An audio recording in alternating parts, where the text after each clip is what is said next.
High friend, this is Ruma. Welcome back to my channel Ruma's vlog. কেমন আছো friend? আশা করি ভালো আছো। আমিও খুব খুব খুব ভালো আছি। আজকেও চলে এসেছিলাম বাবি জিমনাস্টিক ক্লাসে। তোমরা তো জানোই ফ্রাইডে আর স্যাটারডেটা বাবি ক্লাসে হয়। আজকে প্রচণ্ড রোদ্দুর, ভাগ্যিস আজকে ফ্রাইডেটা পড়েছিল, কেন মাঠে আজকে যদি ক্লাস হতো না অবস্থা খারাপ হয়ে যেত। আর কলকাতা গরমের অবস্থা কি বলবো, কলকাতা এখন গরম রসগোল্লা হয়ে গেছে।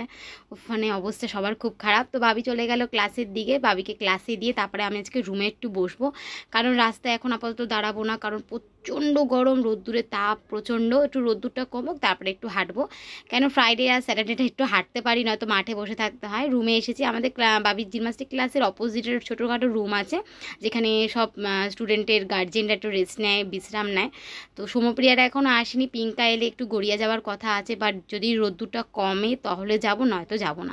রোদ্দুরটা প্রচণ্ড ফ্রেন্ড, তোমাদেরকে কি বলবো। এদিকে দেখো একটু হাঁটাহাঁটি করছি, একটু মাঠের দিকে গিয়েই বসবো, যাবো না গড়িয়াতে, কেন প্রচণ্ড রোদ, প্রচণ্ড গরম লাগছে ফ্রেন্ড।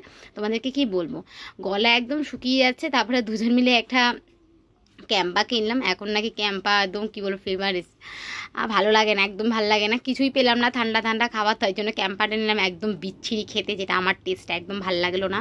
সবার নাকি ক্যাম্পাটা নাকি হেভি লাগে, তো জানি না, আমার একদম ভালো লাগলো না, ক্যাম্পার কোনো টেস্টই ভালো লাগে না। শুধু জিরা ফ্লেভারের একটা কোক আছে, ওটা একটু ভাল লাগে, নয়তো আমার ক্যাম্পাটা একদম ভালো লাগে না, চিনি চিনি লাগে। তারপরে ক্যাম্পাটা খাওয়ার পরে ভাল লাগলো না, আমার একটুখানি ভুট্টা ভুট্টা মন করছিল, তাই জন্য ভাবলাম একটা ভুট্টা খাওয়া যাক, তাই জন্য কচি থেকে একটা ভুট্টা নিয়ে নিলাম। আর কচি কথাটা মনে পড়ে গেল একটা দাদার কথা থেকে। একটা দাদা বেশ সুন্দর করে বলে কচি করে, শুভ রাত্রি কচি করে, গুড ইভিনিং, বেশ ভাল লাগে দাদাটার কথা। এখন ঠিক মনে পড়ছে না দাদাটার নামটা, পরে বলবো। বেশ কচি করে ভুট্টার কথা বলতে গিয়ে সেই কচি কথাটা মনে পড়ে গেল।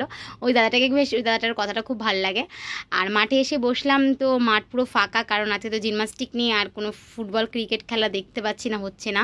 মাঠ পুরো ফাঁকা ফাঁকা লাগছিল। আর এদিকে দেখো বাবির জিমনাস্টিক ক্লাসের গাছের আমগুলো হওয়া তো মানে হয়ে তো গেছে, আর হয়েও পেকে, আর মানে কি বলবো, পেকে হলুদ হয়ে রয়েছে, মানে ঝড় হলে ফাটাফাট পড়বে, মাঝে মাঝে হাওয়া দিলে পরে। এদিকে দেখো অপর্ণা দিও চলে এসেছি, এসে এক চোখ দেখা। অপর্ণা দি আর আমরা মিলে তারপরে হাঁটাহাঁটি করতে করতে চলে গেলাম ক্লাসের দিকে। অপর্ণা দি সেকেন্ড ব্যাচটা নিয়েছে, আমরা 4টের সময় আসি ক্লাসে, আর অপর্ণা দি চলে আসে 5টার দিকে। এরমভাবে সেকেন্ড শিপ, ফার্স্ট শিপ আর সেকেন্ড শিপ আছে।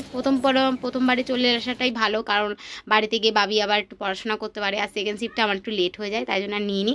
এদিকে দেখো আমরা স্কুটিতে বসে পড়েছি ছুটির পরে। বাবি নাকি আজকে কেক খাবে, স্যান্ডউইচ খাবে না। তারপরে দুজন মিলে চলে গেলাম কেকের দোকানে, একটা এলাচ ফ্লেভারেরও কেক নিল, সেটা নাকি খেতে খুবই টেস্টি। কত করে বললাম যে একটা স্যান্ডউইচ খাও, স্যান্ডউইচ খাওয়াটা ভালো, ও নাকি স্যান্ডউইচ খাবে না, আজকে কেক খাবে। মুডটা আজকে অন্যরকম হয়ে গেছে, সেটা ভালো কথা, মাঝে মাঝে অন্যরকম খাওয়াটা খাওয়া ভালো, সবসময় স্যান্ডউইচ খাওয়া একদম ভালো না। তা আজকে স্যান্ডউইচটা খেলো না, খেলো কেক। কেকটা নাকি প্রচণ্ড টেস্টি, তো ভালো কথা, ও কেকটা খাক।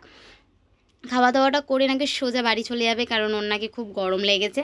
আর কেকের দোকানে বসে বসে তো কতক্ষণ ধরে কেক খেলো, তো বললাম চল বাড়িতে গিয়ে কেক খাই, না ও ওখানে বসেই কেকটা খাবে। যাই হোক ফ্রেন্ড, ওকে নিয়ে সোজা বাড়িতে যাই, একদম আর ভালো লাগছে না। আর ব্লগটা যদি ভালো লাগে থাকে প্লিজ লাইক শেয়ার কমেন্ট করো, অনেক অনেক অনেক ভালোবাসা দাও, সাথে থাকো, পাশে থাকো। থ্যাংক ইউ ফ্রেন্ড, সাথে থাকার জন্য।